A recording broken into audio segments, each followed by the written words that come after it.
Hey hi everyone, welcome back to my channel. তো কেমন আছো সবাই? আমিও মোটামুটি ঠিকঠাক আছি। ঠান্ডাতে লেগে একদম অবস্থা খারাপ হয়ে গেছে। তো এটা ছিল 30শে নভেম্বরের ভিডিও। সেদিনকে ছিল শুভর জন্মদিন। আর তোমরা সবাই জানো 30শে নভেম্বর কী পরিমাণে ওয়েদার খারাপ ছিল, সারাদিন বৃষ্টি। তো এখন আমরা সবাই মামাবাড়িতে ছিলাম। এখন রেডি হয়ে বেরোবো, শুভদের বাড়ি যাবো। আর এইদিকে দেখো অশ্মি কাগজপত্র নিয়ে কেটে কুটে কী সব করছে। যাই হোক, তারপর আমি আর বোনু মামাবাড়ি থেকে খাওয়া দাওয়া করে দুজনে মিলে সব কিছু নিয়ে, মানে শুভর গিফট টিফট যা যা লাগে সব কিছু নিয়ে এখন যাব শুভদের বাড়ির দিকে। তো ওখানে গিয়ে কী কী করবো সেগুলো সবই তোমাদের সাথে শেয়ার করব। তারপর সেখান থেকে সোজা আমরা চলে গেছিলাম কেকের দোকানে। আর শুভর যে কেকের অর্ডারটা দেওয়া ছিল ওর জন্য সেটা নিতে গেছিলাম। আর আমার বোনকে কইছি একটু ভিডিও করে দিতে, ও দেখো আমার ভিডিওটা না করে খাবার দাবারের ভিডিওগুলো তুলছে বসে বসে। তারপর কেক টেক নিয়ে আমি আর বোন টোটোতে করে এখন যাচ্ছিলাম শুভদের বাড়িতে। আর সেদিনকে এত বাজে ওয়েদার ছিল, আমরা দুজনে একদম রাস্তায় বেরিয়ে পুরো নাজেহাল অবস্থা ছিল, 3-4টে ব্যাগ হাতে করে নিয়ে। যাই হোক, তারপর শুভদের বাড়ি এসেছি। এসে আমার ভিডিও করার কথা মনে ছিল না একদমই। তো আমি এই শাড়িটা দিয়ে জাস্ট পেছনে একটু ব্যাকগ্রাউন্ড ডেকোরেশন করার চেষ্টা করছিলাম। এরপরে বেলুন টেলুন দিয়ে আরও সাজানো আছে। তো কিভাবে সাজাবো সেগুলো সবই তোমাদের সাথে দেখাবো। তারপর আমি আর আমার বোন একদম লেগে পড়ে গেছিলাম ডেকোরেশনের জন্য। বেলুনগুলো আমি ফোলাচ্ছিলাম আর ও বেলুনগুলো বেঁধে দিচ্ছিল। আর প্রত্যেক বছর ডেকোরেশনটা আমি নিজে হাতেই করি, সুন্দর করে শুভকে না জানিয়ে। শুভকে আমি অন্য ঘরে পাঠিয়ে দিই। আর যে বছর আমার বোন আসে সে বছর ও একটু আমাকে হেল্প করে, যেহেতু ওর বাড়ি এখানে না, ওর বাড়ি অনেকটাই দূরে। তো আমার দাদার আশীর্বাদ ছিল আমার শুভর জন্মদিনের আগের দিনকে, তো সেই জন্য সবাই এসেছিলো। তো ও সেদিনকে ছিল আর কি, মানে আমি জোর করেই রেখেছিলাম। আর একটা কথা বলি, আমার দাদার আশীর্বাদের ভিডিওটা আমি খুব তাড়াতাড়ি আনবো। এডিট করা হয়নি এখনও। অ্যাকচুয়ালি আমার ফোনটা অনেক দিন হলো খারাপ হয়ে গেছে। ভিডিওগুলো যেহেতু আমার ফোন থেকে কিছুই করতে পারি না, সব শুভর ফোন থেকে বা দাদার ফোন থেকেই করা হয়, তো দেন এডিট করতে একটু টাইম লেগে যায়, সেই জন্যই পোস্ট করতে একটু প্রবলেম হয়ে যায়। আর বেলুনগুলো ফোলানোর পর আমি আর আমার বোন একে একে সব বেলুনগুলো লাগিয়ে ঠিকঠাক করে ডেকোরেশনগুলো করে নিচ্ছিলাম। আর মাঝে মাঝে একটু নেচেও নিচ্ছিলাম, কারণ পাশের ঘরে শুভ গান শুনছিল আর কি। তো আর গান শুনলেই আমার নাচতে মন চায়, সেজন্য একটু নেচেও নিচ্ছিলাম মাঝে মাঝে। আর সাজানোর পর লুকটা ঠিক এরকম এসেছিলো। কেমন লাগছে অবশ্যই তোমরা জানিও।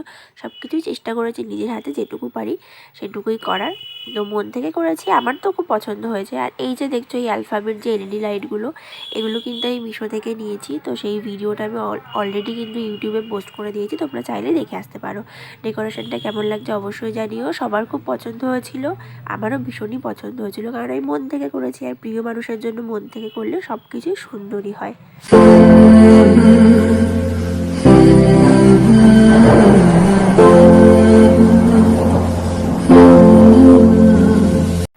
আর এখানে আমরা সবাই মিলে ওয়েট করছিলাম বার্থডে বয়ের জন্য। বার্থডে বয় আসবে।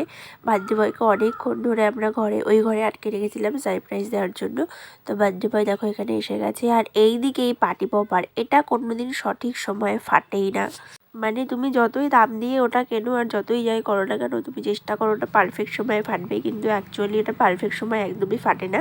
আমি তো কোনোদিন ফাটাতেই পারি না ওটা পারফেক্ট সময়ে, কিন্তু সেদিনকে সৌভাগ্যবশত মিমির হাতে ফেটে গেছিলো। তো যাই হোক, তারপরে মা শুভকে আশীর্বাদ করার জন্য শুভর পাশে গেছিলো, শুভকে আশীর্বাদ করছিল। আর পুগলুও শুভর কোলে চুপচাপ বসেছিল, পুগলুও দেখছিল যে কী হচ্ছিলো কি না হচ্ছিলো। তো মায়ের আশীর্বাদ হয়ে যাওয়ার পর গেছিলো বাবা আশীর্বাদ করতে, আর পুগলুকে একটু আশীর্বাদ করে দিচ্ছিলো। আর এখানে সব থেকে একটা হাসির জিনিস হয়ে গেছিলো, সেটা আমি ভিডিও করতে পারিনি। বাবা পুগলুকে আশীর্বাদ করছিল, শুভকে আশীর্বাদ করছিল, সেই সময় পুগলু একটুখানি বাবাকেও আশীর্বাদ করে দিয়েছিল। সেটা দেখে আমরা খুব হাসাহাসি করছিলাম। তারপর সবার আশীর্বাদ হয়ে গেলে এবার আমরা কেক কাটবো সবাই মিলে। তো এখানে আমি দেশলাইটা দিয়ে মোমবাতিটা ধরিয়ে দিচ্ছিলাম কেক কাটার জন্য। আর কেক কাটার সময় একটা সবথেকে ভালো জিনিস হয়েছে, মানে কেক কাটার পর না আমরা সবাই ছবি তুলছিলাম নিজেদের মতন করে। পুগলুকে নিয়ে ছবি তুলছিলাম, সবার সাথে ছবি তুলছিলাম, সেলফি তুলছিলাম। আর পুগলুর জানি না কেকটা হয়তো ভীষণ টেস্ট লেগেছিলো, ও এরকমভাবে খায় না, মানে ওর মানে মনের খিদে হয় আর কি। মানে ও সেই দিনকে ওই শুভর কাছ থেকে ওই কেকটুকু সম্পূর্ণটা ও খেয়েছে। মানে ও কেক, আর ওর ওই কেক খাওয়া দেখে আমরা সবাই হেসে গড়াগড়ি খাচ্ছিলাম ওর ওই কেক খাওয়া দেখে। মানে ওকে বলা হচ্ছিলো ক্যামেরার দিকে তাকানোর জন্য, বাট ও ক্যামেরার দিকে তাকাবে কি, ওকে কেকটাই খেয়ে নিচ্ছিল শুভর হাত থেকে। দেখতেই পাচ্ছ কেকটা কীভাবে মানে খাচ্ছিলো আর কি। ওকে ছবি তুলতে, ওই দেখো ছবি তুলতে বলা হচ্ছে আর ওই দেখো কেকটা কীভাবে খাচ্ছে। তো সেইটা আমরা হাসাহাসি করছিলাম। কেক ঠেক কাটার পর সবাই চলে গেছিলো বাড়িতে। আর আমি এখানে দেখো, এইটা হলো মেন স্ট্রাগল আর কি। সব কিছু সাজানো গোছানোর পর এই অগোছালো জিনিসগুলোকে প্রপারভাবে ঠিকঠাকভাবে গুছিয়ে রাখতে। আর এখানে এসে একটাও কোনো কাজ করেনি, বসে বসে ফোন ঘাঁটছিল। তো আর এদিকে দেখো পুগলু একদম সারা ঘর নেচে নেচে ঘুরে বেড়াচ্ছিল। ও মানে ও ভীষণ মজায় থাকে কারণ জন্মদিন বা কিছু হলে। তো তারপর এগুলো সব গুছিয়ে গেছে, বাড়ি চলে এসেছিলাম, তারপর আর কোনো ভিডিও করা হয়নি।